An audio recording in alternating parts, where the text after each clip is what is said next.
Guys, మన Siddhu Jonnalagadda lead యాక్టర్గా వచ్చిన కృష్ణ అండ్ హిజ్ లీలా అనే మూవీ అయితే ఆహాలో స్ట్రీమ్ అవుతుంది కదా. అయితే నేను ఆ మూవీని రీసెంట్గానే చూడడం అయితే జరిగిందండి. సో ఈ వీడియోలో మనం ఏంటంటే అసలు ఆ మూవీ ఎలా ఉంది ఏంటి అనేది డిస్కస్ చేద్దాం, ఓకేనా. అయితే ఇక్కడ ఫస్ట్ ఆఫ్ ఆల్ ఈ మూవీలో స్పాయిలర్స్ లేకుండా బేసిక్గా స్టోరీ లైన్ ఏంటంటే గైస్, కృష్ణ అనే అబ్బాయి రాధ అండ్ సత్య అనే ఇద్దరు అమ్మాయిల్ని ఒకరికి తెలియకుండా ఇంకొకరిని మెయింటైన్ చేస్తూ ఉంటాడన్నమాట.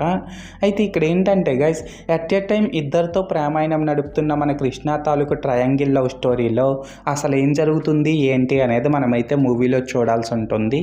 సో మొత్తానికి అర్థమైంది కదా స్టోరీ లైన్ ఏంటి అనేది. అయితే ఇప్పుడు ఈ మూవీ ఎలా ఉంది అనే విషయానికి వచ్చినట్లయితే గైస్, మూవీ అయితే పర్లేదండి, టైంపాస్ కోసం ఒకసారి అయితే చూసేయచ్చు.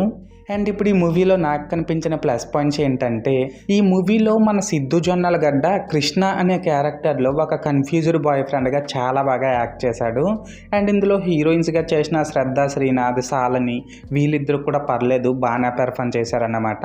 ఎస్పెషల్లీ ఇక్కడ ఏంటంటే గైస్, ఇందులో మన సిద్ధుకి శ్రద్ధ శ్రీనాథ్కి మధ్య కెమిస్ట్రీ అయితే చాలా బాగా వర్కౌట్ అయిందనే చెప్పాలండి.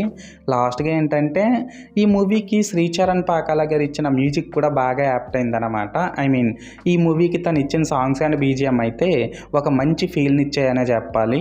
దీనికి తోడు ఇందులో సినిమాటోగ్రఫీ, ప్రొడక్షన్ వాల్యూస్ కూడా పర్లేదు, బాగానే ఉన్నాయి. సో మొత్తానికి ప్లస్ పాయింట్స్ విషయానికి వచ్చినట్లయితే ఇదన్నమాట మ్యాటర్. అండ్ ఇప్పుడు ఈ మూవీలో నాకు కనిపించిన మైనస్ పాయింట్స్ ఏంటంటే గైస్, ఈ మూవీలోని స్టోరీనే ఒక రొటీన్ స్టోరీ అన్నమాట.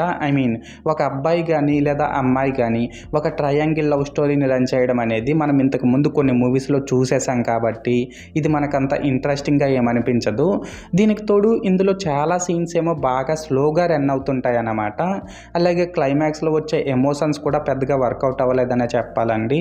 లాస్ట్గా ఏంటంటే ఈ మూవీలో రొమాంటిక్ సీన్స్ అయితే ఉన్నాయి కాబట్టి దీన్ని ఫ్యామిలీతో చూడడం అయితే కొద్దిగా కష్టమనే చెప్పాలి. సో మొత్తానికి మైనస్ పాయింట్స్ విషయానికి వచ్చినట్లయితే ఇదన్నమాట మ్యాటర్. అయితే ఇక్కడ ఓవరాల్గా ఏంటంటే గైస్, ఈ మూవీ బాగుందా బాగాలేదనేసి అంటే మూవీ అయితే పర్లేదండి, టైంపాస్ కోసం ఒకసారి అయితే చూసేయచ్చు.